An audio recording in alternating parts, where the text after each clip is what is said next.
Badan Pengawas Pemilu Jawa Timur menemukan sejumlah nama dalam daftar caleg tetap yang bermasalah karena belum memenuhi persyaratan. Di antara syarat yang belum dipenuhi berkaitan dengan kewajiban mundur dari pekerjaan tertentu yang dibuktikan dengan surat keterangan resmi. Badan Pengawas Pemilu Jawa Timur menemukan sejumlah nama masuk daftar calon tetap atau DCT namun belum memenuhi persyaratan. Anggota Bawaslu Jatim, Dewi Tahayu Sinta pada Selasa mengatakan, ada calon anggota legislatif dari DPRD Provinsi dan Kabupaten Kota yang memiliki kewajiban mundur dari pekerjaan ketika mencalonkan diri tetapi belum menyerahkan surat keterangan resmi pemberhentian dari pejabat berwenang. Termasuk di antaranya, menurut Dewita, adalah caleg DPRD Provinsi. Hal ini baru ditemukan dan masih dalam proses penelusuran.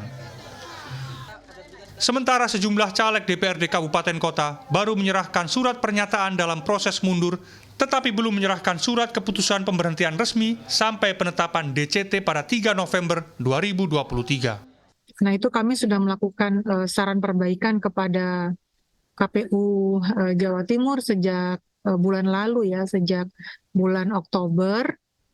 Nah, itu nanti kita tunggu sampai dengan tanggal 3 Desember berdasarkan surat Dinas KPU RI 1035 bahwa nanti caleg-caleg tersebut harus menyerahkan pemberhentian dari pejabat yang berwenang itu maksimal di 1 bulan setelah penetapan DCT. Menurut pasal 240 ayat 1 huruf K Undang-Undang Pemilu, wajib mundur dari jabatan berlaku bagi kepala daerah, wakil kepala daerah, aparatur sipil negara, anggota TNI Polri, direksi, komisaris, dewan pengawas dan karyawan pada BUMN dan atau BUMD, atau badan lain yang anggarannya bersumber dari keuangan negara. Hanya saja, belum ada aturan lanjutan jika sampai 3 Desember nanti para caleg ini gagal menyerahkan syarat tersebut. Menurut Dewita, para caleg ini bisa saja dicoret sesuai aturan yang berkaitan dengan caleg yang meninggal dunia atau diberhentikan dari partai politiknya.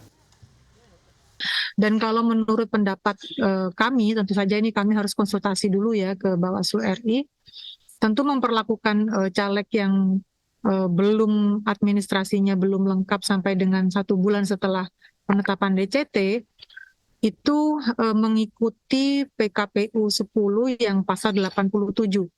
Jadi nanti perlakuannya sama seperti caleg tetap yang meninggal dunia.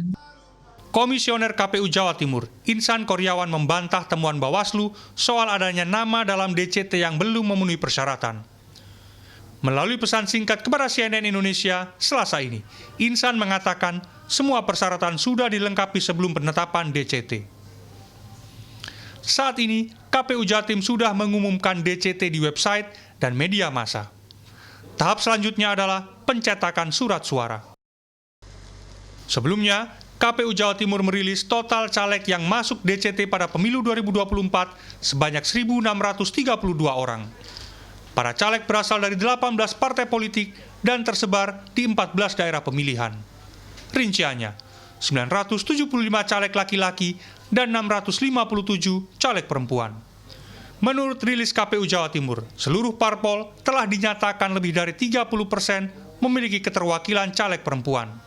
DCT terbanyak dipegang PKB, PDIP, Golkar, Nasdem, dan PKS dengan masing-masing 120 caleg. Lalu Gerindra dan PAN dengan 119 caleg, disusul Demokrat 117 caleg, dan P3 113 caleg. Miftah Farid, Andras Wicaksono, Surabaya, Jawa Timur.